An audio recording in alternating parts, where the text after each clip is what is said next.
You'll have to excuse my hair for this video, and also, what is this doing? I forgot to do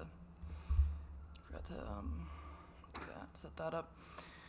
So hopefully you can hear me, and hopefully I didn't just destroy that, and hopefully the audio is decent at least. But what was I saying? Oh yeah, my hair's bad. So yeah.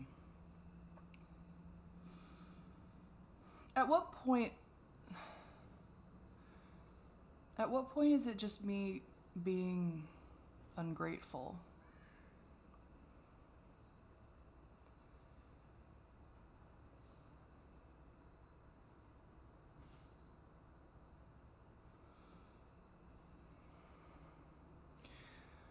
I got my first shot of testosterone the other day, and you know, I was really excited when I did it. I was really excited when you know, when I was doing it. I don't know, I'm really tired, so excuse me, but about the meandery words and all that.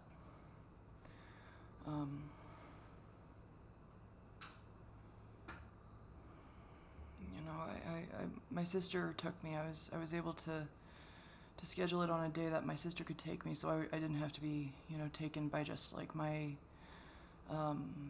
insurance rides that I get so few of, and you know, to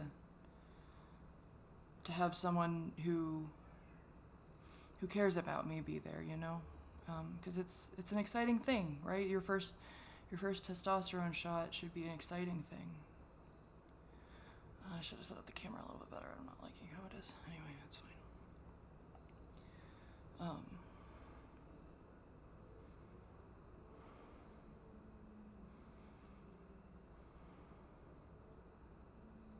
I don't know, man. I don't know if I'm being unfair or selfish. 'Cause I do worry about that. If it's just like, you know, am I the problem? Am I the problem? I used to be so excited about transitioning. I used to have so much excitement about the whole process. I used to be so eager about it. So overjoyed at my identity, at finding this part of myself. I was so happy about it, and then I started living it, you know. It started being not just a thing that was online about me. It started being a thing that I brought into my life, and everything just fucking went wrong. Everything went wrong.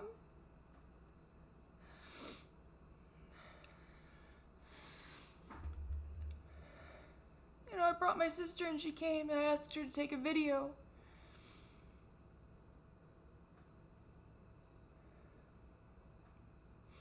I'm not even in the shot.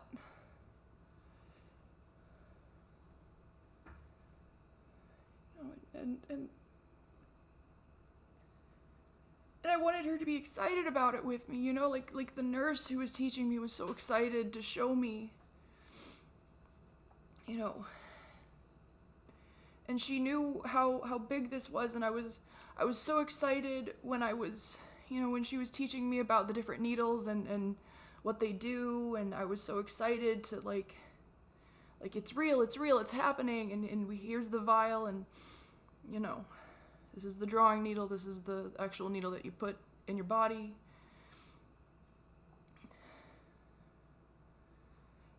And I was, and she was excited for me, and that felt really nice. And then, but my sister, like, and I don't know, it sounds like, it sounds like I'm, fuck, Jesus Christ. Okay, I do not want to have this be a bashing of my sister or whatever, you know. I don't want this to turn into that, into blaming my sister for a lack of an emotional reaction, which that's such an incredible thing to blame someone for, right? Your emotions didn't align with what I needed that day. That's such a cool thing to say, right?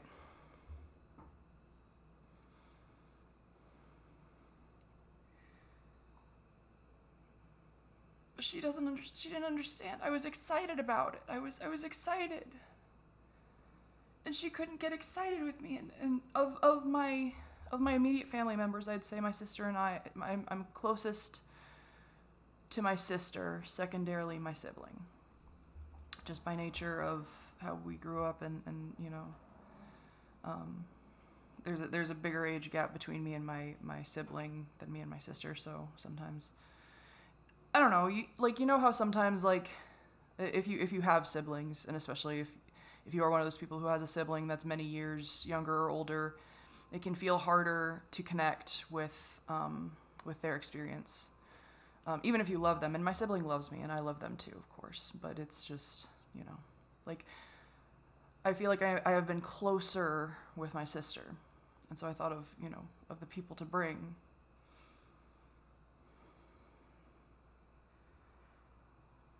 And, I don't know, now I'm, like, all wording this weird, and, or it's like, you know, I don't want to frame it as a, like, I'm blaming her.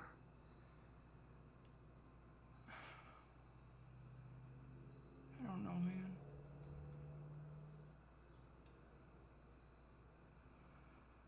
I'm gonna throw up. I'm gonna throw up. I'm gonna throw up. I'm gonna throw up. This is supposed to be the most exciting time for me. You know, I have this apartment, which I love this apartment. I love it a lot. I love having my independence. I love having the freedom of being able to kind of go about my day and choose how my day goes, right? I love that freedom.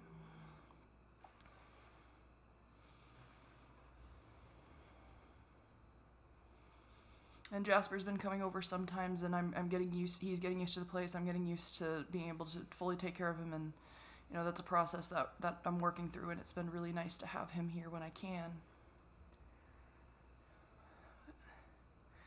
But I got my first shot of testosterone, and I was excited while it was happening, while we were doing it, you know. But you know, then I have no one to celebrate with. I have no one to.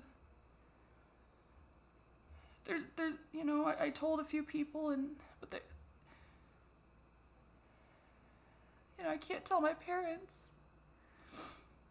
You know, my mom came home that day, and the first thing I had to do was make sure I hid all the materials and you know, ripped the Band-Aid off my leg so that she wouldn't inquire about it. And then the conversation was all about, you know,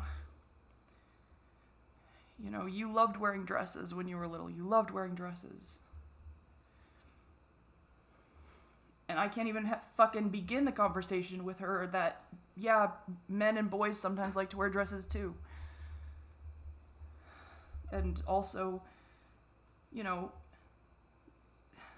you wear what you're given a lot of times.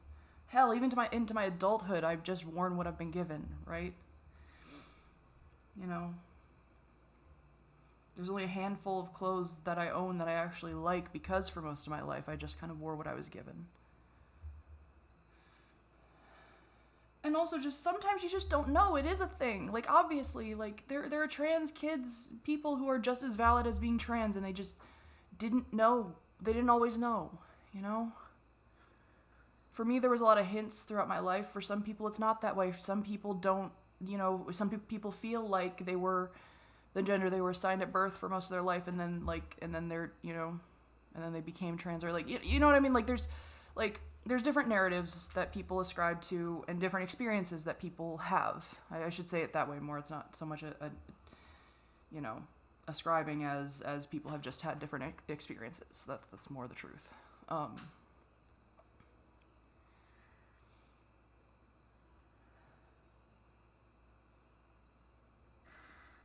Why is it when everything's going right, everything feels wrong? Everything feels the most wrong. I was excited to get that testosterone shot. And what's really funny is actually when I like, so for a second I was like hesitating, like I was a little like afraid to like give it to myself because I'm like, oh, it's a needle.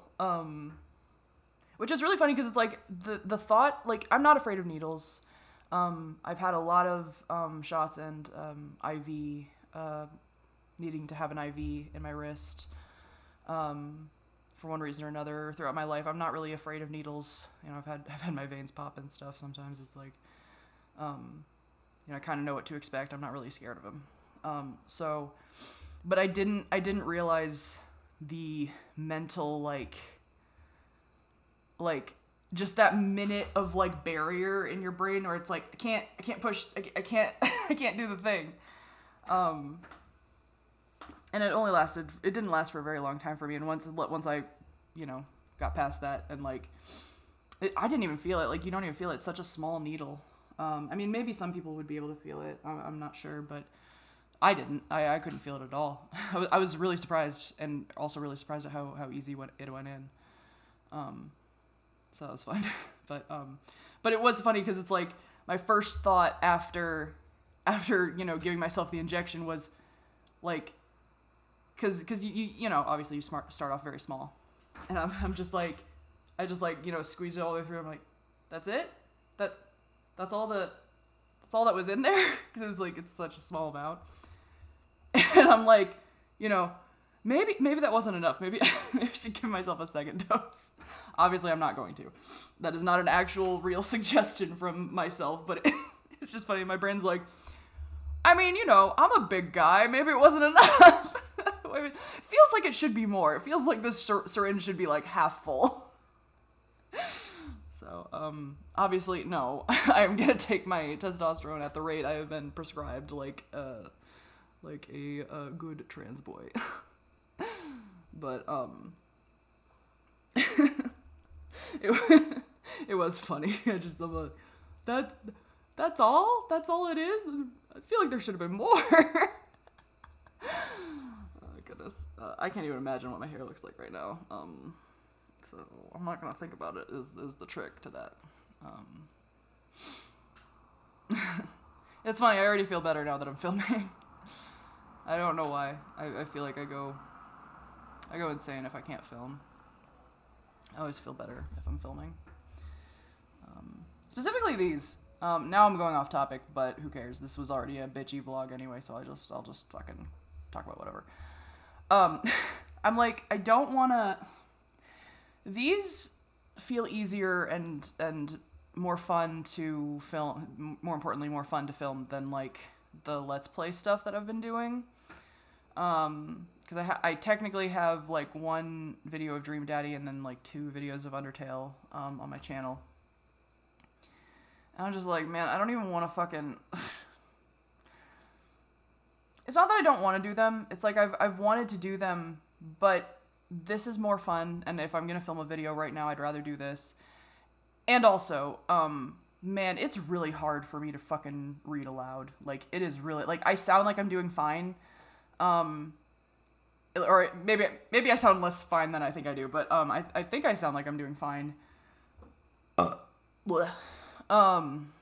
But the entire time while the thing is going, I'm like, while I'm reading aloud, I'm just like, I feel like my mouth is trying to, or I feel like my eyes are trying to catch up with my mouth. Like I can't, like I'm speaking faster than I can read it, and I don't know, like I don't know. Reading aloud stresses me out because it's a little difficult for me to read. I can read obviously, but because my eyes kind of twitch around, it's a little more difficult. And what usually happens is like I'll be fine, and then my eyes will kind of like just jump or something, and like you know, I can't, like I lose my place momentarily. So I don't know how much of that comes across in those videos, but I'm kind of like, on one hand I want to do them, and on the other hand I'm like, I don't want to read aloud right now. It's hard. Reading aloud's hard. So I don't know. I just want to do these right now. I think. It's still too hot. I have I take this tea blend before I go to sleep. That's like a fucking like knock you out shit. So I'm literally I'm gonna go to bed after this video. I'm just gonna fucking go to sleep. I'm just gonna go to sleep. But I was checking to see if I could drink it. It's not cooled down enough yet. But God, man, this fucking sucks. I feel fucking crazy. It's just like,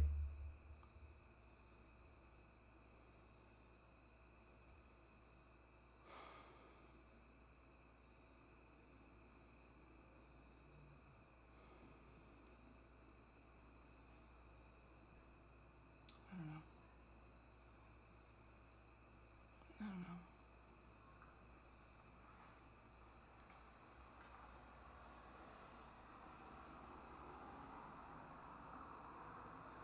I feel so fucking alone. Like, the only place I don't feel alone right now is here, and I can't spend my entire life here, right? Right here in front of a camera with you. I can't spend my entire life here.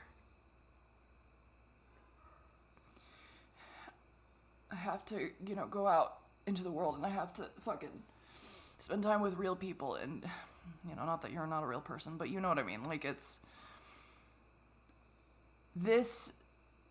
This is extremely good for me. This space is very good for me. I'm glad I have this space. And it cannot be everything that I need it to be. It can't be, you know? God, the lighting is so shit. Oh, I fucking should have turned the light on. I didn't do that. So I guess, sorry, we're filming in the dark now, I guess. Apologies. I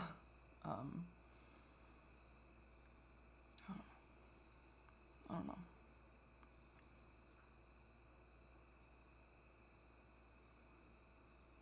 I feel so fucking lonely. My mom was over and I was trying to tell her, you know, how I feel like I can't connect with anyone. I can't, you know, even when I'm talking to people, even when I'm in a room with people, I feel like I can't connect with them. I feel like I can't make a connection with people, you know. And I didn't tell her this, but even, you know, the people in the queer group who are my friends, like, you know, I try to talk to them and I feel like I can't connect with them. I feel like I can't connect with anyone. I don't know what's wrong with me.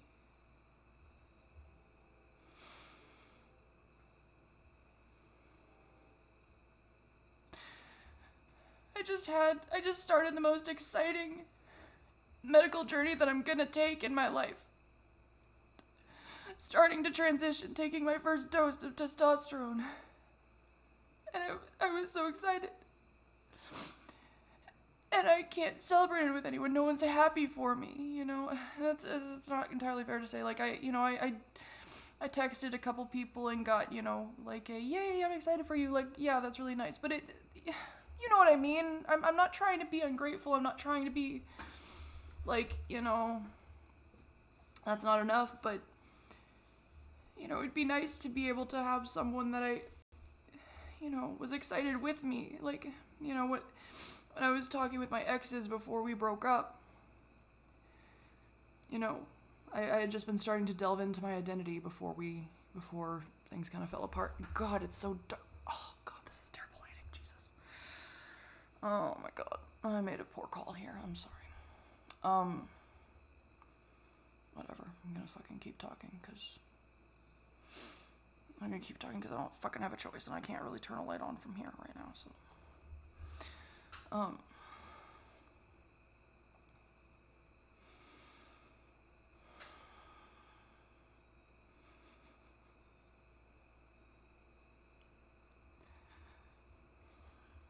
When does it get better? When does it get better?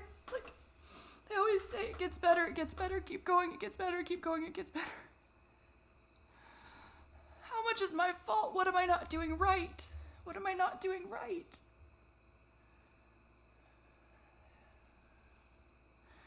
With my exes, they were excited about my exploration of my gender. They were excited about it.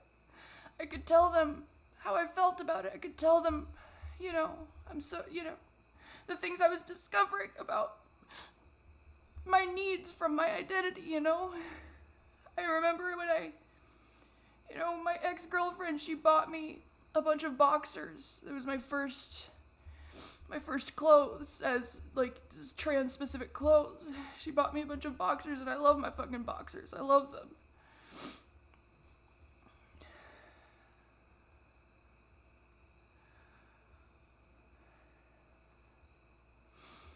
And, you know, my other girlfriend was trans herself, so, you know, a lot of things where it was like, yeah, she was like, yeah, I wondered why you related so much to me in these moments over the time of our relationship. It's like, oh, because you also have gender fuckery. You know, it's just...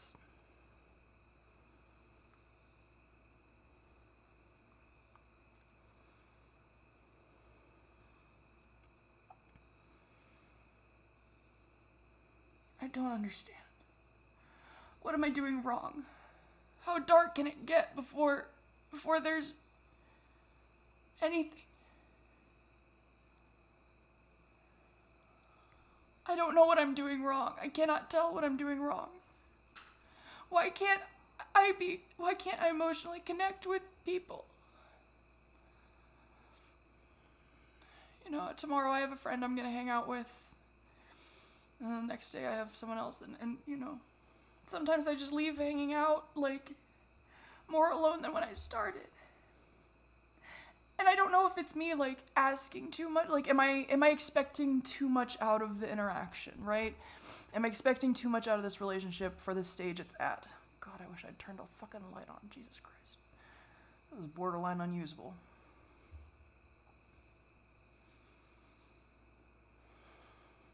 I'm gonna use it anyway, but just because I don't fucking want to throw it away. I'm so overstressed. I'm so overstressed. I'm overstressed. I'm overtired. Over fucking tired. I'm so tired. I've been so busy this week with so many things.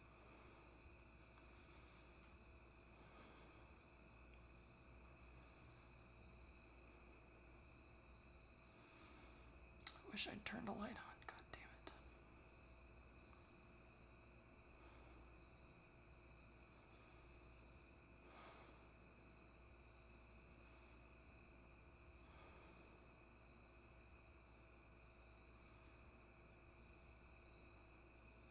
This is not even fucking usable, man. This is not even fucking usable. Not even a usable video.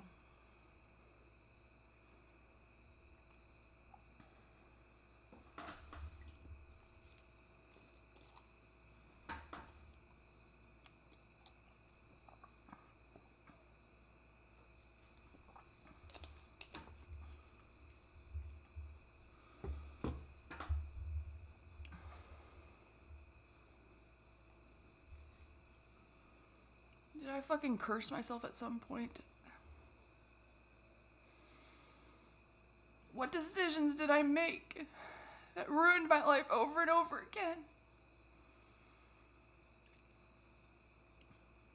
How could I have done better? How can I do better? What can I change? What is within my power to change? What am I not doing? What am I not doing? I'm trying to be vulnerable with people. I'm trying the only ways I know how to be vulnerable with people in my life. And I don't know what I'm doing wrong. I don't know what's wrong with me.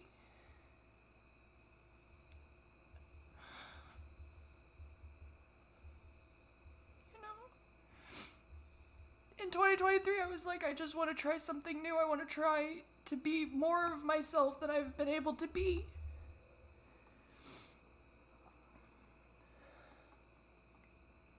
And that's not just as far as trans identity. The trans thing was 2022, I believe. But, you know.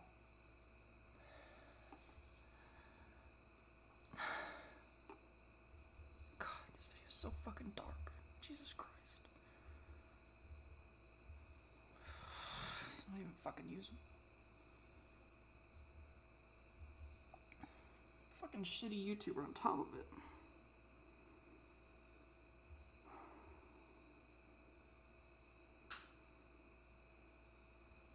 I do not want to be this fucking just, like, emo bitch in the corner, just fucking crying every time something good happens and it wasn't good enough, you know?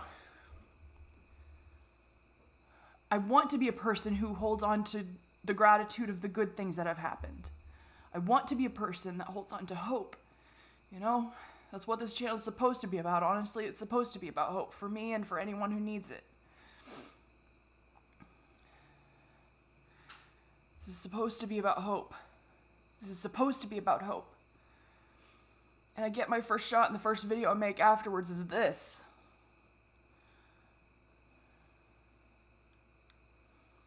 But when am I disregarding my own emotions versus, you know, allowing myself to be vulnerable about what I'm feeling, you know?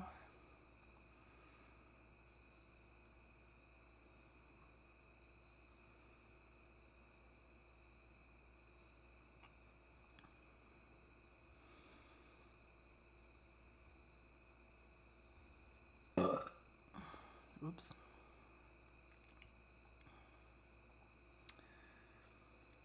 I am this close to getting up and turning on a light. Oh, fuck it. I don't have my fucking glasses on. Hold on, be right back. Haha. Don't move. Don't fucking move, guys.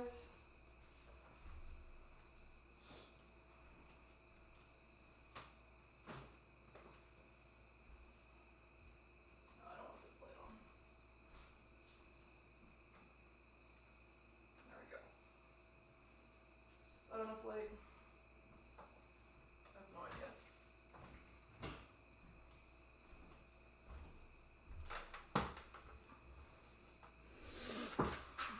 Probably. Hi, I can see you again. And you can see me, in theory. Oops, do I have a... see, like, smudge on my hat? I don't know. I guess we deal with it. I guess that's what we do. We just deal with it. That's what we do. Choice was made, we deal with it.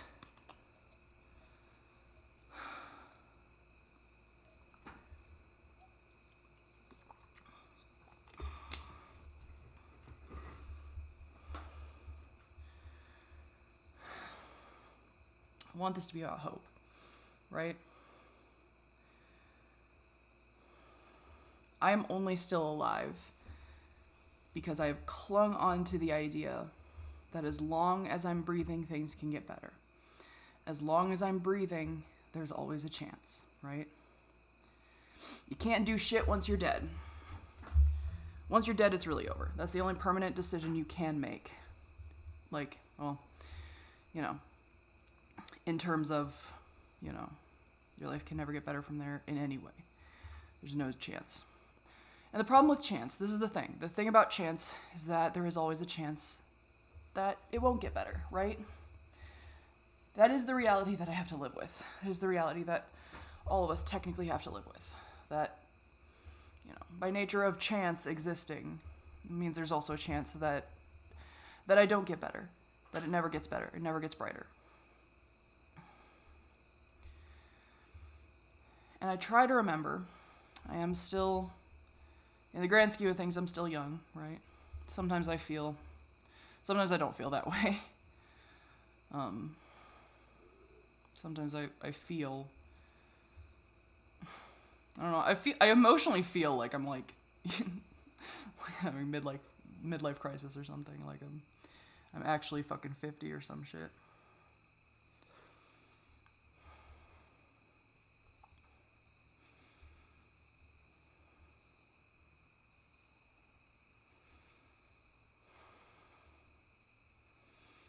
I should delete this video. Goddamn.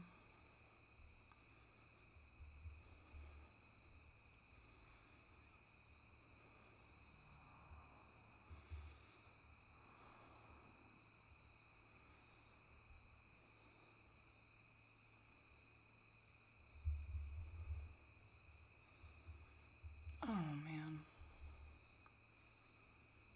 I want it to be about hope.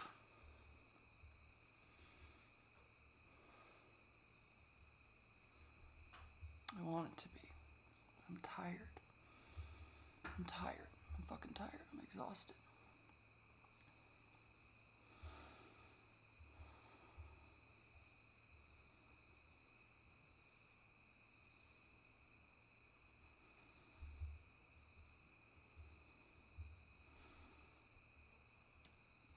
feel like I'm ruining my life, and I don't know what choices to make different. I feel lonely, I feel abandoned, I feel isolated. I feel hopeless. I feel really hopeless. Like I'm gonna go through my entire journey into manhood, into masculinity, and nobody will be there to enjoy it with me. My exes they were excited about my gender discovery, you know? They asked me questions about, you know, what made me feel more masculine, what was, you know, my one girlfriend bought me clothes.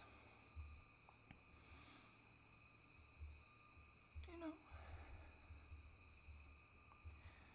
helping me through the pronouns, helping me through, you know, talking about name a little bit. I had pretty, what I have now is my middle name.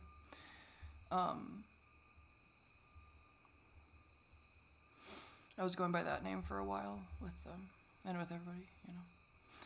And right now that's my backup name because there are some people who just refuse to say David. And my middle name, for me it's masculine. But it is technically a gender neutral name in and of itself. So I find people in my life who, you know, are unwilling to call me David still might call me the other one.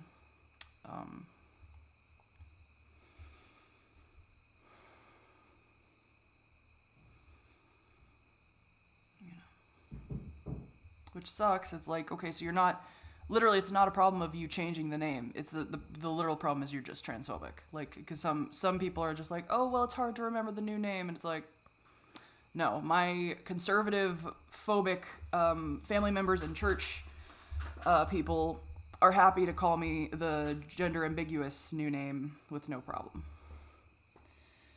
So, there's for that bullshit excuse. Burpee as always.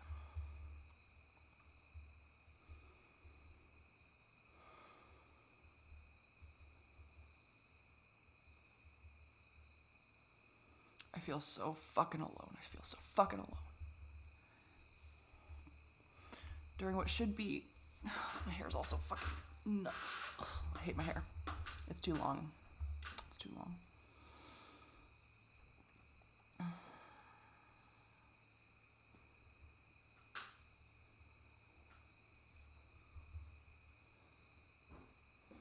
This probably makes it worse, but whatever. I can't fucking see well enough. I'm just like, oh, I think it's a problem, so it probably is a problem, right? That's how that works. That's definitely how that works. You just think something's a problem, so it must be a problem. It's never in my head. That's never the issue. It's never fucking in my head. That is, of course, not the fucking problem. I hate myself and I hate my life. And that is just, I hate even talking like that. And also, I've never fucking been able to talk like that in my fucking life. I've always had to have myself together. I've always had to have shit together. And if I don't have shit together, the moment I don't have shit together, nobody's willing to fucking be there for me. No one's willing to fucking have my back. Well, that's not entirely true, but god damn it. I just want to think about my perspective for a second. I spend so much time trying to think of other people's perspectives, trying to be gracious, trying to be kind, because yes, I know other people have stuff going on in their lives, right? I am not the only, the world does not revolve around me, okay? You know? Like, there's, other people have shit to do, and, you know, like my sister, she's very stressed. She's very overworked. She has a stressful job. She is constantly exhausted. And I recognize that. She's burnt the fuck out. And she doesn't exactly really know how to treat that burnout. It's something I try to help with, but there's only, I can't fix it for her. I love her dearly, and, I did give her a mini surprise birthday party. As I forget if I said this in my YouTube post, but I or my short, I don't remember. At her the in the cleaning video, I said the next day I had her party, and then I ended up having a fever and crashing in the middle of it, and just having a, I don't even know if you could see this on camera, but having a bit of a meltdown. So, I felt super fucking bad about it, you know? It's like, it's her birthday, and I just fucking had a huge meltdown right in the fucking middle of her birthday, and, you know. So I got her to come over, and gave her a mini surprise party. You know.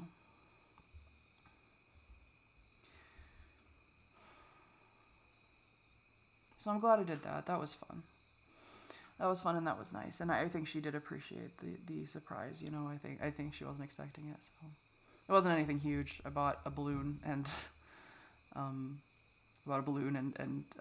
some food she likes: shrimp, cheesecake. So you know.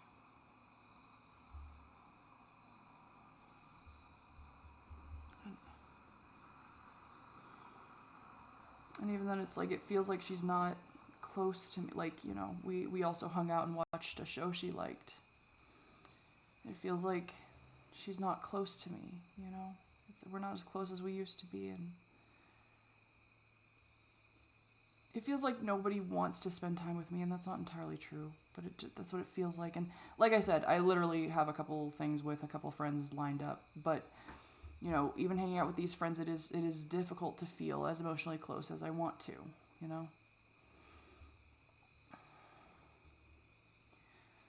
Because sometimes, you know, we get in a call, and I have trouble sharing what I'm going through, because they're like, I don't know why I'm fucking doing this. I'm sorry. This is annoying. But, you know, like, they're going through enough as it is. Like, one of the friends that I'm going to talk to in the next few days, like, in the time that between us talking, they had several horrific major life events that I will not share because it's not my place to. But it's one of those things that's like, well, yeah, okay. Do you want to hang out for you? Because I'm not going to dump shit on you while you're dealing with that. Like, you know. And I'm not complaining about that being the case, right? I'm not about to sit here and say, you know, they should be able to handle my stuff on top of it, and they're a bad friend for not being able to do that. That is not what I'm saying. If you're hearing that, so, but it still is, it still leaves the situation of, I still feel alone, right? And again, we're only talking about my perspective here, you know.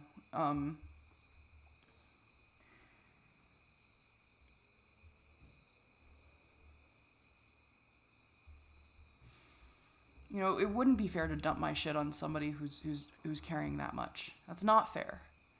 And I'm not going to. That's not my place. But what happens when there's nobody who can carry it? What if there's nobody in my life who can hold that with me? Or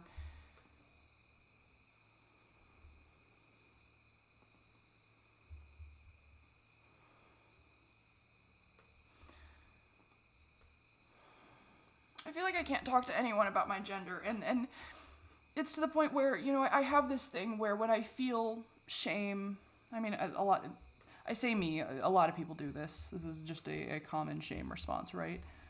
You know, not common. Let me restart this whole concept that I'm talking about. Shame causes you to hide. There's this thing in DBT called opposite action, which is, DBT is primarily for borderline. It's a skill called opposite action where you feel one way and then you do the opposite of that action. actually, in general, I actually kind of disagree with that entire concept and the way it's framed. Um, I think that uh, creates some. I don't know. I don't think that's how our brains are meant to work. And I don't really think. I don't think the framing of it is right. Okay, I think it's actually framed better in another skill taught in DBT, which is it's part of one of their fucking. They really like acronyms, and it's called improve the moment, which I think that is what the opposite action skill is trying to achieve, but better, just better explained and better conceptualized. Because instead of framing it as do the opposite of what you're feeling, it's framed as take the feeling you're feeling. So like with opposite action, the way they talk about it, like, okay, if you are feeling angry at someone and you want, like, let's say your emotions are high, you're feeling really agitated, really, fired up, and the action you might want to engage in is like punching them in the face, let's say. An action you definitely shouldn't. So opposite action would say, okay, then just do the opposite of that. You know that one's wrong, so do the opposite of it, which is like leave the situation, basically. Diffuse instead of feed into it. Oh, my shoulder hurts. Oh God. But um, you know, I think I just think the framing of the skill is not very helpful, in my personal opinion. But I think improve the moment is like take you feel angry, so and let's say you want to say something nasty or do something volatile. Um, how can you improve the space you're in? You recognize you're in a negative space, you're in a dark space. And anger is not a great one for this specific one because it's so in the moment and intense. But I guess the idea is like, let's say it's more of a like you're sitting quietly angry and you want to go break something. Like you're not in the middle of an argument. Do something like listen to music or, you know, do something that's like maybe you don't really want to do it right now because your emotions are dictating I don't want to do this, and then just do something to make something about it better, something about the situation better, something about the moment better, something about your emotions better. And I like how that's framed better in opposite action. I do not know why I went on this tangent. I'm sorry. Jesus, this is a mess. This is a fucking mess. I'm exhausted. I'm fucking exhausted. That's what I am. Exhausted. I don't remember why I started talking about that. I'm very tired. I'm exhausted.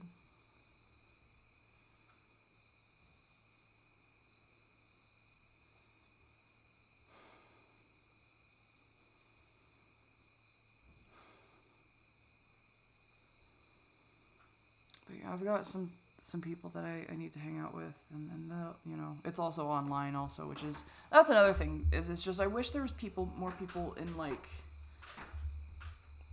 in my personal life, like in real life, who could physically hang out or I don't know. There's something about being in the space with another human.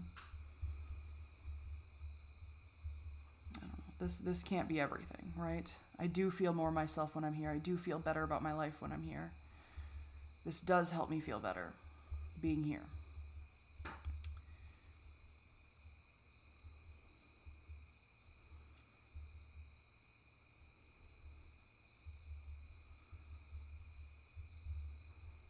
YouTube has been a lot for me.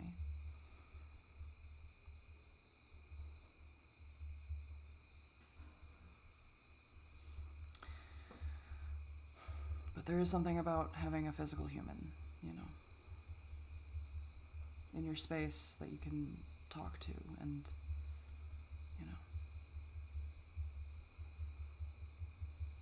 be with. And, I'm just struggling to find that.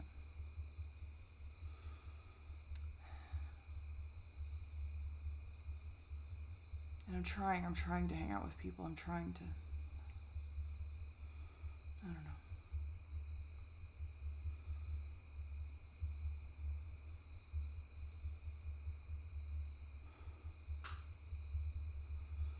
Tired. I'm fucking tired. I'm fucking tired.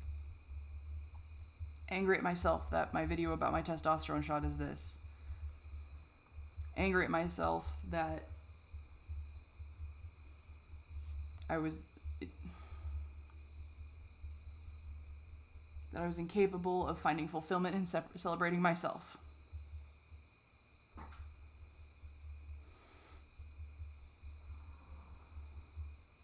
Angry at myself that every good thing that happens now, all I can do is see the bad. That I've trained my brain to just see the bad always. And I don't know how to fix it. I feel like I've ruined my own mind. I feel like I've ruined my own perception of the world. I don't know how to see hope or brightness or good things at all. All I see is darkness. All I hear is darkness. All I interpret is darkness and sadness and fucking awful shit, and I don't fucking know how to do better. And I promise I'm trying. This is the frustrating thing is it looks like I'm not trying. And it looks like I'm not trying to certain people because, you know, I am. I know there are harmful things I'm still engaging in, and I don't know what they are. I'm having trouble identifying them, and sometimes I have tried to ask for help to identify them. And, you know, those conversations haven't always been helpful. You know, the only thing my mother can identify is that I'm not going to church right now. When I was so stressed from going to church, on this past weekend, I literally had a fever afterwards. 100.5. Not a high fever, but a stress fever. I was sick. I was feeling sick. Because I get those. I get stress fevers for some reason. Because I'm fucking sick. I'm tired. I'm sick. I'm in pain. I'm sick.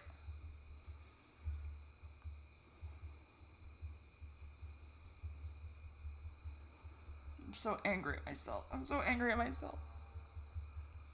I hate myself. I hate myself so much. I hate myself. I'm angry at myself. Ugh.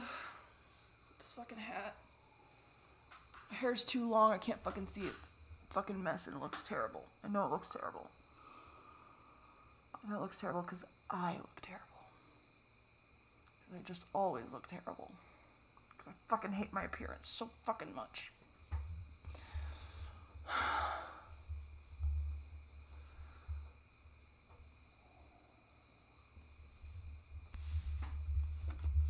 This is the rest of the video.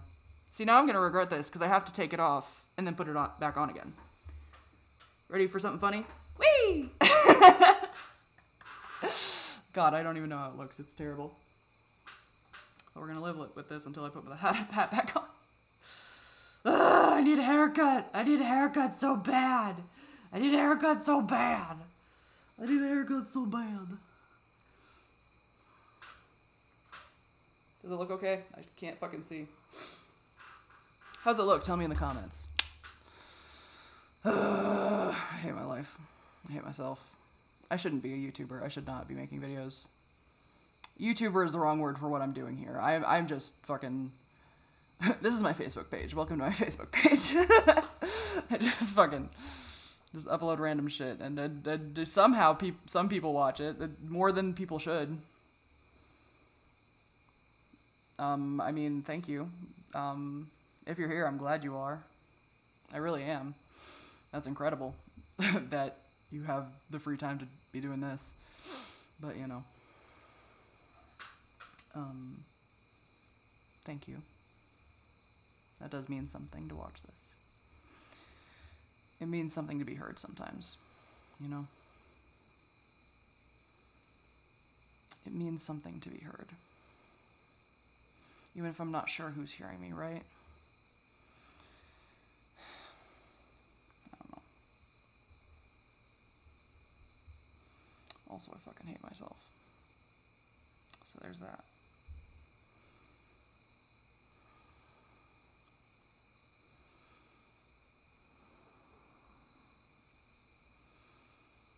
do not know how to make my life better. I do not know how to make my situation better.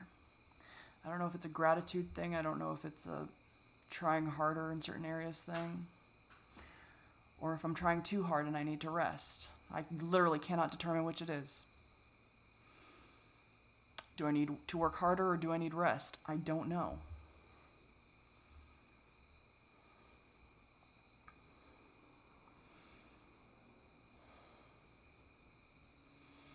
I hate that this was the video about my first testosterone shot. I hate that. I hate that. I hate that I didn't make a video being excited about it, happy about it. I used to have people, I used to on Tumblr talk about how excited I was to transition, how excited I was, and the things that were wonderful and beautiful about being trans. And then, it's been harder to do that. It's been harder to engage with that excitement about myself because I feel so much shame. That's where I was going with the opposite action thing is, shame makes you want to hide. And the opposite action to shame is to, not do that. So.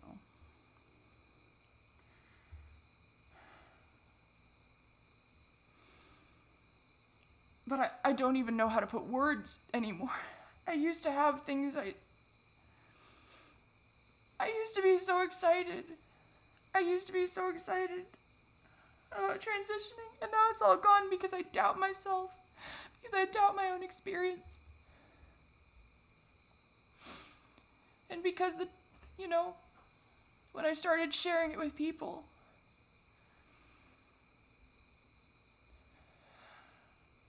it gets rejected. I try to share my excitement and nobody knows how to engage with it, and so I just stopped talking about it. It seemed like people didn't want to hear it anymore, so I stopped talking about it. Now I don't even know how to talk about it. I've lost the words, I've lost the language to talk about it. I've lost the excitement.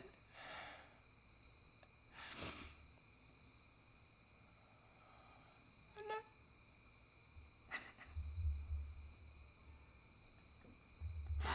I'm so angry at myself. It is my choice how I interpret my life. It is my choice of how... It is my choice of where I take my thoughts. It is my choice how I approach my life, And I've been approaching it with negativity because I'm struggling to see anything else right now. I don't want to only see negativity. There are good things. There are many good things. There's been so many good things. There has been so many good things. But I still feel lonely. I still feel like I can't share.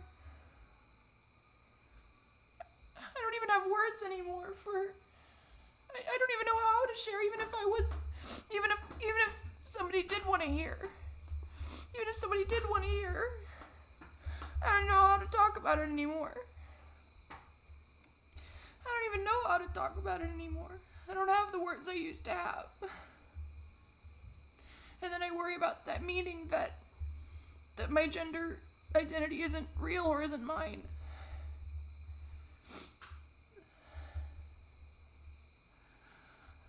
I'm ruining the best parts of my life because I'm too fucking ashamed to fucking engage with it.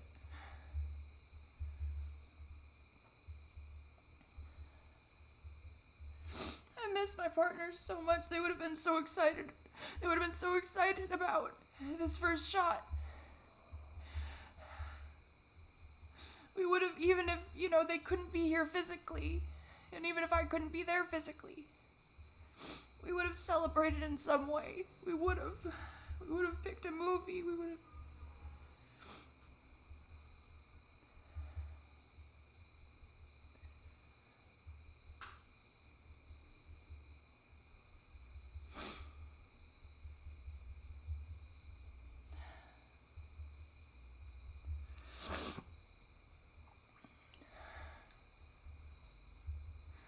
I don't know how much is my fault. I don't know how much is my fault. I don't know. I don't know. Everyone has things they need to fix or should be working on, right? Like, that life is a never-ending journey of self-discovery.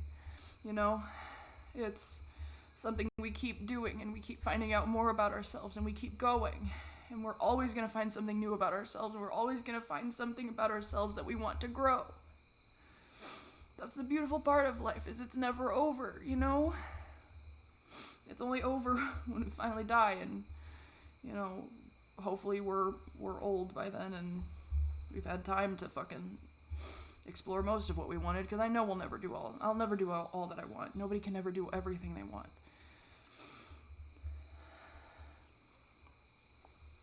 I don't know.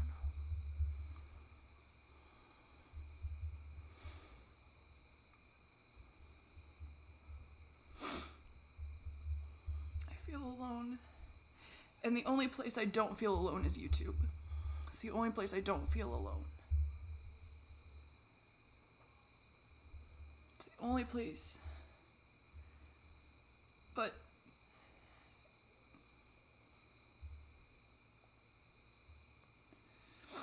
I've said this before, but I'm an extremely physically affectionate person.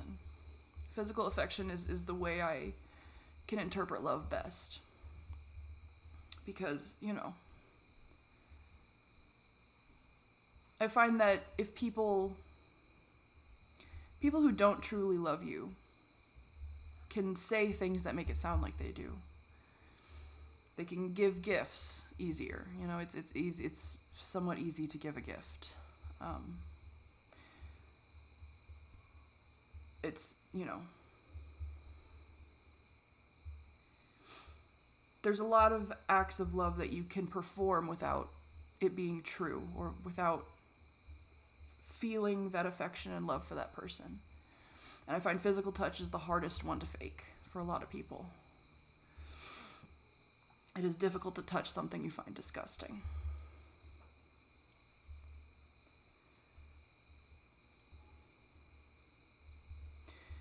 It is difficult for your touch to feel gentle and affectionate if you don't like them. I find it's just easier to tell. I find it easier to tell a bad touch from a good touch than bad words from good words.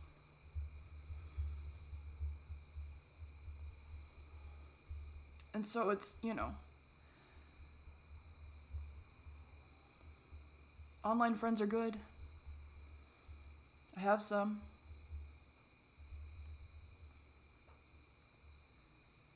But it's been so long since I was able to sit physically in a room with someone and feel relaxed and feel calm and feel accepted fully by the other person, and not feel like an animal or feel like a disappointment.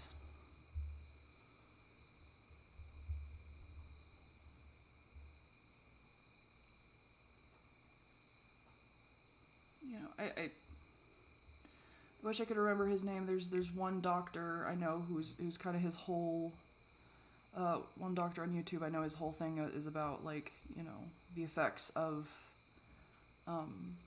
touch starvation in our, you know, society. It's especially since COVID, the problem has gotten real bad,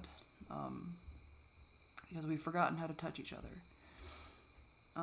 We've forgotten how to be physically affectionate, and I'm not just talking about like sex or, you know, romantic even affection. I'm talking about any kind of touch, all forms of touch, you know.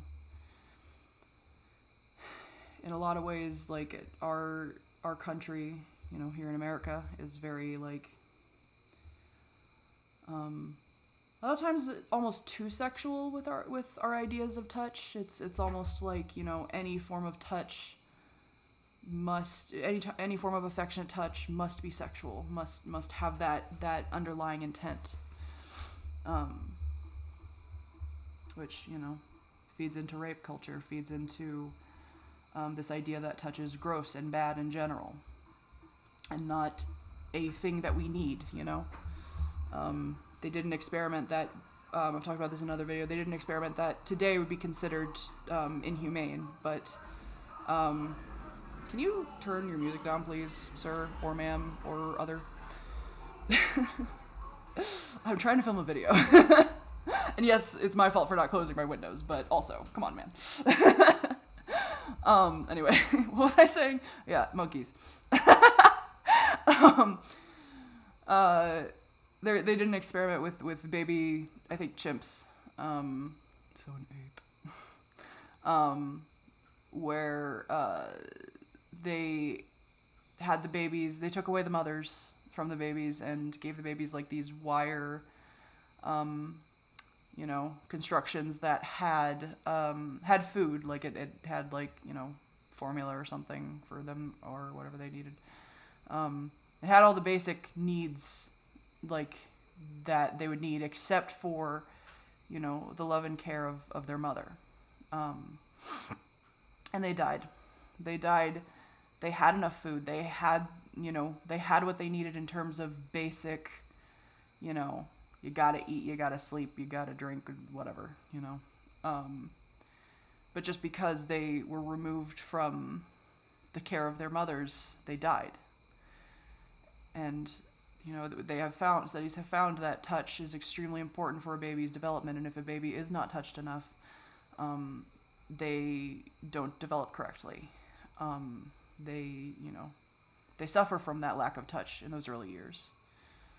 Even if they have everything else they need, even if they're fed enough, even if they sleep enough, even if their other basic needs are taken care of. It actually affects them on a developmental level. So touch is vital to all of us from the time we're born till forever, and some people have varying needs of touch, There are some people who don't like it, but even somebody who doesn't like being touched does have some need for it from people who are very, very close to them, right? Usually if people say I don't like being touched, it's I don't like being touched by people I don't know or people I'm not close to or even friends, but my partner or very close family members, it's different. Often if they have a healthy relationship with people and themselves, that's how they feel. Nobody can go completely without any form of touch ever. And then there are also people who inversely need it more than others. And a lot of people who are neurodivergent or autistic especially have a higher need for touch. I think I am one of those people, which has made it extremely unfortunate that I have not had a lot of touch in my life. Most of my relationship with my exes was long distance. And it was a huge, huge barrier for me to feel loved by them. They told me they loved me every day. They told me how they loved me every day,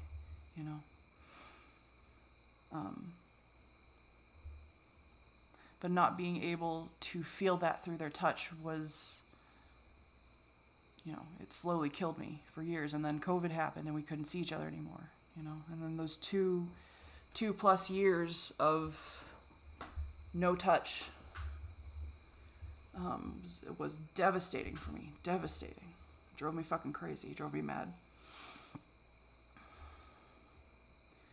And, when COVID happened, it was like any form of touch can spread this disease. And yes, that is true.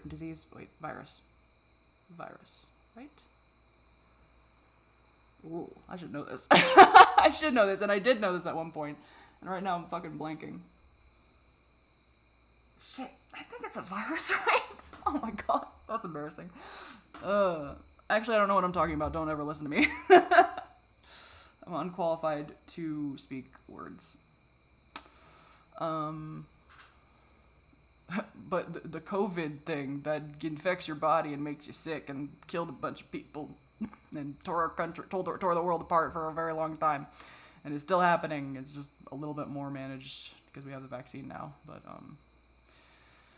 so anyway, it was like any touch is how this spreads, and yeah, because we were in a crisis. I am not here to argue that was not the right call. I'm not here to argue in any way that we shouldn't have been taking as many precautions as possible and shutting public places down and saying wash your fucking hands and don't touch people, don't breathe on people. You know, we have a problem, we have something we can't treat, something we, you know, yet at that point. You know, it's I'm not about to sit here and say that was the wrong call, because that was the right call. It was definitely the right call. And I wish we'd followed those precautions better as a, you know, world, because yeah. Anyway, there's that. But you know, a lot of people suffered from that isolation in multiple ways, not just touch, but you know, a lot of people suffered from that isolation, myself included. I think we all suffered from that isolation. Frankly, I don't think anyone has escaped some effects of that isolation that we had. It was a major traumatic event for the entire world. It was a traumatic event we all went through. Whether we are willing to recognize that out in the open or not, it was a traumatic event the entire fucking world went through together. And the isolation of it has affected everyone, you know. Isolation can be very dangerous. It is very dangerous. And I've been very isolated for a very long time. And it has affected my brain. It has affected me. It has affected how I perceive the world, how I perceive myself, how I perceive relationships. It's done a lot of fucking damage to how I see all of those things and how I engage with my life now. And it is a process, right? Healing from that is a process. I do talk to more people than I've ever talked to in all this time. I have tried more to be around people and have tried to make those connections. And man, it's been fucking harder than I thought it was going to be. I knew it was going to be hard. It's been way harder than I thought it was going to be. And I do not know how much is me not trying hard enough versus how much is just, I don't know. I don't want to say that. But, you know. But also with COVID, you know, it even further cemented this idea in our brains that touch is bad. You know, because now it's like it's an infectious thing. It's a disease-ridden thing. And again, I'm not saying that we shouldn't pursue cleanliness and protective measures to keep people safe. I am also saying that as human beings, as social creatures, as, you know, biological creatures, we need touch. We need touch in our lives, and we need, you know, I know I have a lot of health anxiety, and I know some of it is this, you know, deeper need in myself that, you know, when I go to a doctor, I know they're going to take my blood pressure, you know, do the stethoscope. They're going to, you know, it's not that I go there for that purpose, but I do think some part of my subconscious brain acts on that anxiety in that way. You know what I mean? It's not something I'm doing consciously, but it's something that I've wondered if, you know, I've been so desperate for any form of touch that I'm even willing to try to, or not willing, but like that I'm trying to get it in any way I can, even if it's going to the doctor. That's not saying I'm making shit up.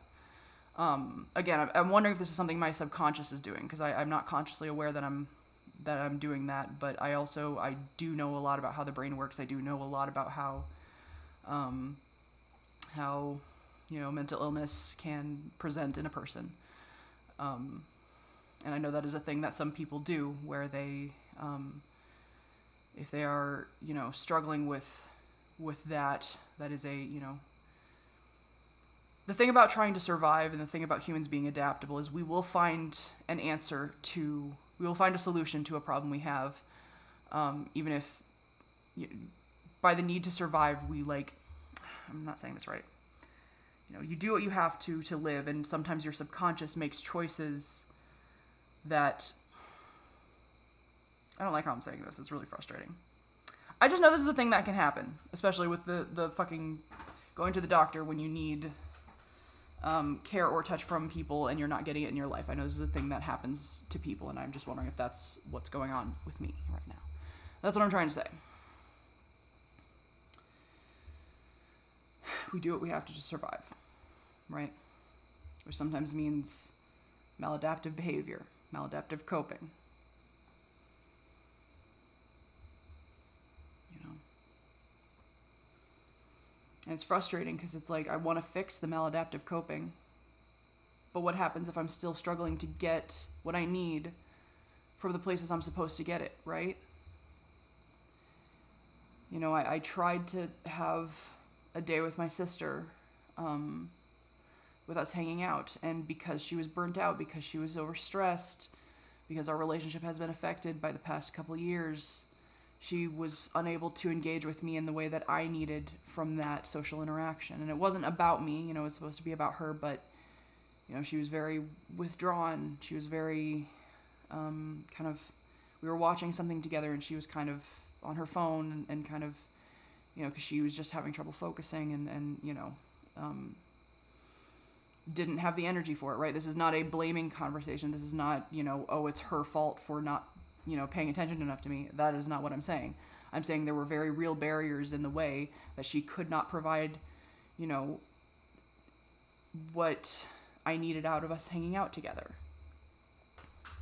Which is a selfish thing to think and say, but I don't know, man. I don't know, man. I don't know.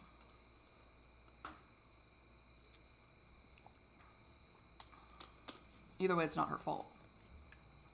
And she's not a bad person. She's not a bad sister. She's a good sister. I love her very dearly. She's a wonderful sister. And also, what do I do if I'm not able to get what I need? Because I do have needs. I have things I need in this world. I have things I need in my life that I'm not able to get because people are not able to provide it for me. And then I am in turn too exhausted to provide what they need. And it's an ongoing cycle of we drift further and further from each other because neither of us can give the other what they need. And I try to, you know, I try to step out more. I try to initiate things more, right? I try to initiate more. Initiate hangouts, initiate, you know, doing fun things. And very often it backfires, especially lately. It's feels like it backfires, or I still can't get what I need out of it because, you know, sometimes I leave the interaction even more emotionally drained than when I started and feeling even lonelier than when I started. And I have a limited tank of energy. And that tank is very limited because I am chronically ill. I'm chronically ill. I'm exhausted all the time. I only have so much energy. That's why I can't work. I only have so much energy. You know, so what happens when I'm trying to initiate and initiate and initiate and give and give and give, and they're not able to meet that, and they're not able to reciprocate in the way that I need? What happens? You know? How much longer can I keep initiating? How much longer can I keep being the one to step out, you know?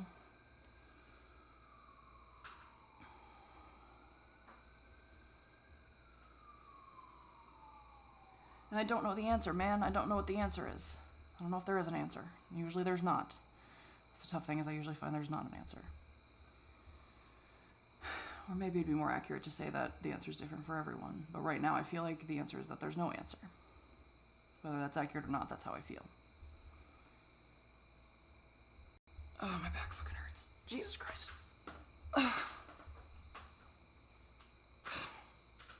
God.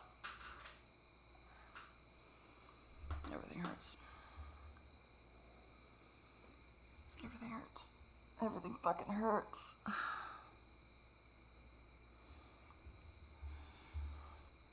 I found out I have bug people coming tomorrow to fucking hose down the place with bug stuff. So that'll be fun. Not because I have a specific problem, but they just have somebody go around the apartments every so often, so. I don't know, man. Overstressed, I'm overtired.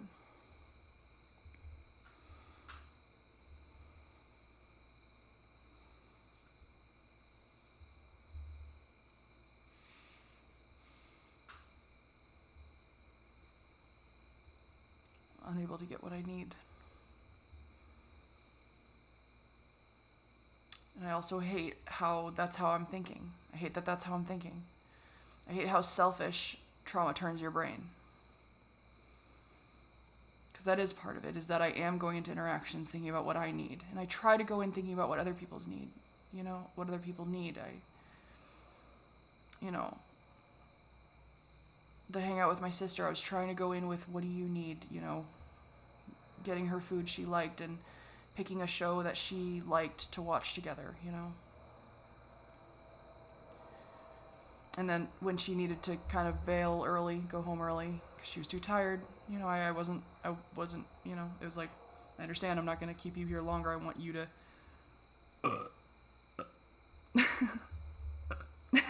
Sorry.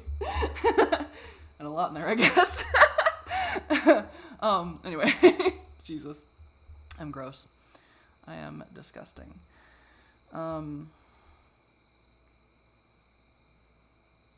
But yeah. That's just, I don't know. I don't know what I'm doing wrong, man. I don't know what I'm doing wrong. I don't know what I could be doing better. I don't know why people just seem to dislike me for some reason. That's not to do with my sister, but it's just in general. It feels like it's hard to find people who actually want to spend time with me. And that's not entirely true. Again, this is the thing, is there's always exceptions to everything you say, right? Because, two of the people I'm about to hang out with in the coming days did ask me first.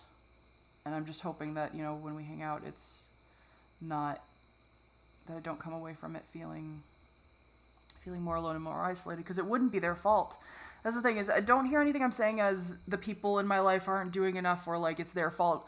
What I'm trying to explain is that there are very real world impacts on my ability to connect with people. And it is nobody's fault. And a lot of people are trying in the only ways they know how to help and support me. And the issue right now is that nobody can in the way I need. Nobody can, for very real reasons, very, important reasons, that they have their own lives, their own needs that just conflict with what I need. And that is no one's fault. No one is a villain. That's the thing. No one's the villain. No one is the villain. There are no villains. There are no villains in my life. The only villain here really is just capitalism, which has just built a system that I am not likely to survive in, right? There aren't any individual villains. Everybody's just fucking trying their best all the time. And you do have to put on your own, oxygen mask before you can help anyone else with theirs, But what happens if everyone else is occupied with their own and someone else and I can't reach mine, and then there's nobody around, That's what it feels like the situation is, Whether it's true or not, that's what it feels like.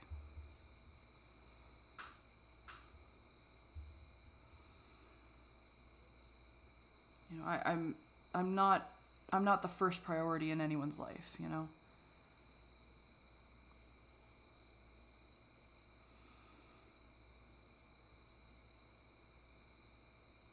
And you can't be the first priority in everyone's life. You can't.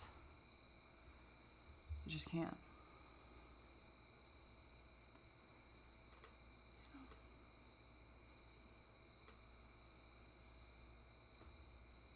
And am I selfish for feeling upset that that's not the case for me? Am I selfish for being upset that there's no one in my life right now who's willing to put me first? I don't know, My parents are married, they've got to put each other first, right? My siblings have to take care of themselves right now, because they're each going through stuff. And luckily they have friends and a support group for the most part.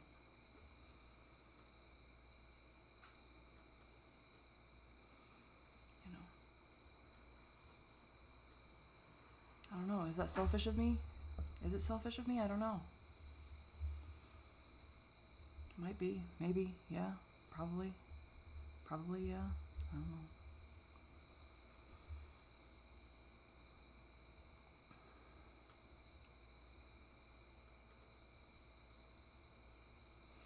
And yeah, it is selfish of me to say, but it's, with my exes, we were polyamorous, and,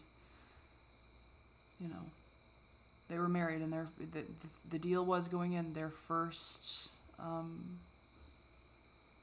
priority was going to be each other, right? I always knew going in that if anything happened to the relationship, I would be the one to go, and that is fair. It is. It is fair and just, and I wouldn't want it any other way. I definitely would not have wanted to end the relationship with me and one of them, and like that was never part of the deal and was never going to be part of it, and I wouldn't have wanted it that way. You know? And I don't begrudge that relationship that we had. It was a good relationship in a lot of ways. It was very difficult. It was extremely difficult. Hopefully it's the most difficult relationship I will have ever had. Hopefully it won't get harder from here. But you know, it was worth it, but it was extremely difficult. And, you know, I don't begrudge the fact that I couldn't be first in their lives, and that when it ended, you know, I was the one to go. I don't begrudge that. They had a family. They were married longer than they knew me. But it still stands that, you know, I've never been someone's first priority. And I don't know why that's something that bothers me, and I don't know why I should care.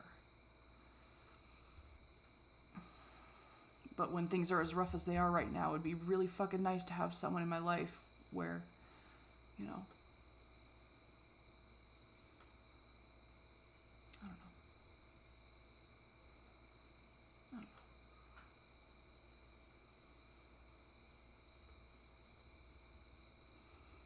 I miss my partners. I miss them. I miss the life we had. I miss being a dad, you know, a long distance dad, but a dad, you know.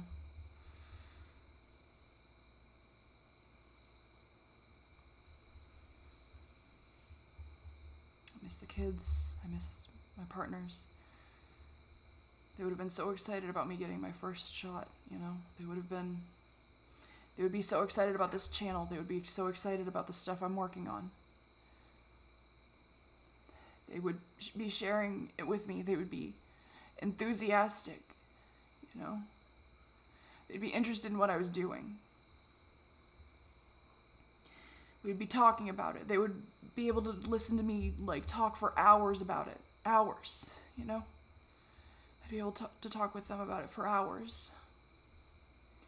And they'd never get tired, because they never did get tired of hearing me talk about things, you know. Even though I ramble and ramble and ramble, you know, you've seen the length of my videos. You get the short version. Most times. Most times you get the short version, so, you know. I'm not saying the relationship was perfect. It wasn't perfect. And I had a lot of fault in it as well. If fault is even a word that should be used in the context of all that.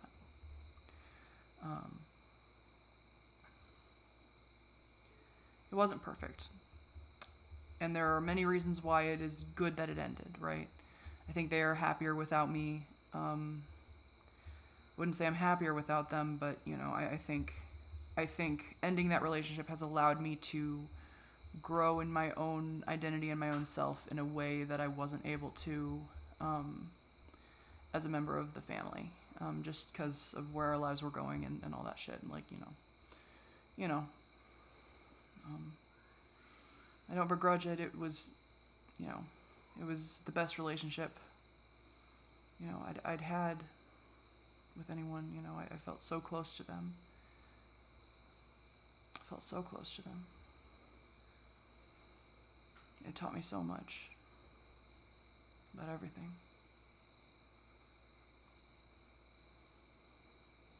And I miss them. I miss them so much. I miss them so much. I don't feel like I know who I am without them.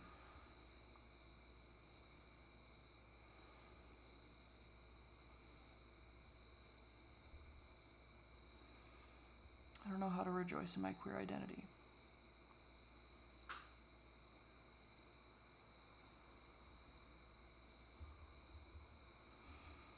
I feel isolated. I don't feel like I belong anywhere. I don't feel like I belong anywhere.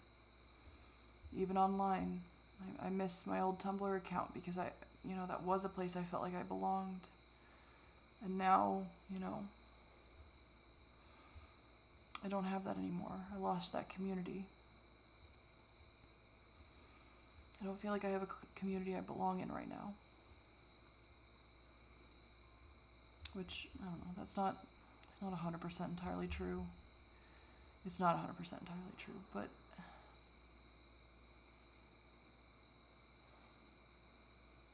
it's complicated right now. It's really complicated right now. Because the places that I do feel like I belong right now, I shouldn't feel like I belong. I don't know. I shouldn't belong. I don't know. That's hard to explain.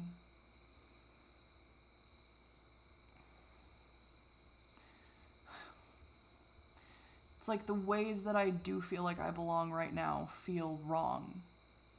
So it feels like it in of itself is not belonging. Ugh, I'm not saying it right. Jesus, I can't talk. I don't know. I don't belong and then I belong wrong. Does that make any more sense? Jesus. Man, I hope this video is not as awful as it feels like, because it really feels like one of the worst things I've ever filmed in my life right now, right at this moment. It really does feel that way. So, we're gonna hope that's anxiety brain talking and not pragmatic brain, because I don't want to fucking hear from him right now. I don't know.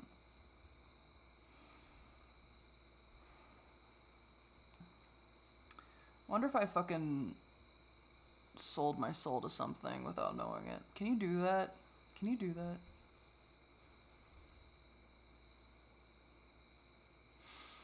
Sure hope not. It was the D&D. I played too much D&D, and the Christians were right. I sold my soul to Satan playing Dungeons and Dragons, and that's why I'm so sad now. That's what happened.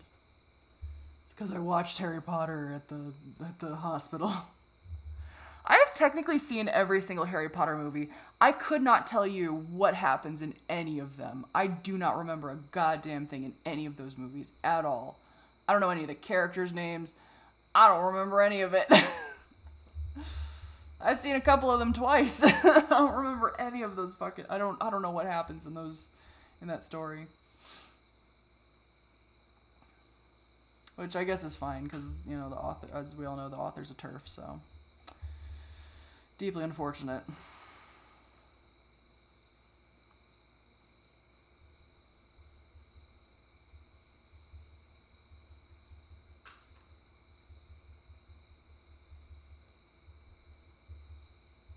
My back fucking hurts. Really bad.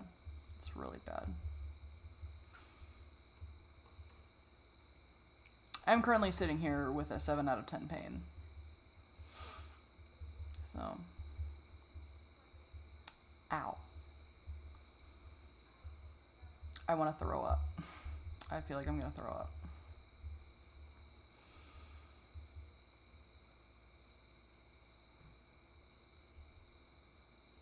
I don't want to stop filming, because then I'll be alone again. I'm always alone. That's my fault. Am I gonna rip? Barely. There we go. Anyway. God. I hope you've left by now. I hope you're gone. I hope you're gone. Because I am literally not doing anything except stalling. This is, that's what I'm doing. I'm literally stalling right now. Because as soon as I turn this off, I go back to my dark fucking room, and I try to go to sleep. And I don't succeed at that. And I get up tomorrow to do another fucking thing. Another fucking thing. Another fucking thing. I hate my attitude. Jesus Christ. I hate my fucking attitude. This is why I'm depressed. It's my fucking attitude about everything. Why do I do this? Why am I like this? Why do I do this? I don't want to be like this. I don't want to fucking be like this. I don't want to be fucking bitching and complaining about every single fucking good thing that happens in my life. Jesus fucking Christ, I hate myself so goddamn much. I don't want to be this way. I don't want to be this way. I do not know how to change right now. Because I feel like I've been trying to change for a very long time and I don't know. Oh, God. Ow. I don't know what to do.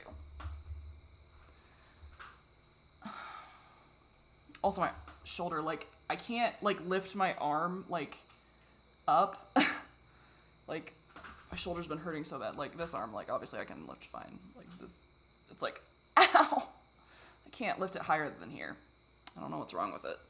It's really hurting. It's been hurting for a while, too. So, anyway.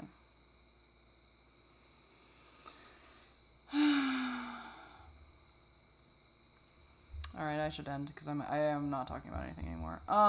Anyway, this was a moment in time. This was a moment in time. One day I will feel better. One day things will get better, because I'm still alive, and I'm going to keep trying, and I'm going to keep working on it. Because it only doesn't get better if you're dead. And I want to, at the end of this channel, be able to look at this channel and look at moments like these and be like, I was so happy I kept going, you know? The point of this channel is that someday I will end up somewhere by my own work and by my own, you know,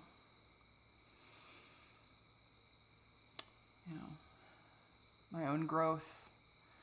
I will be in a place where, you know, the me in this video seems, you know, distant and, you know, like it was a moment in time. Like it was a moment in time.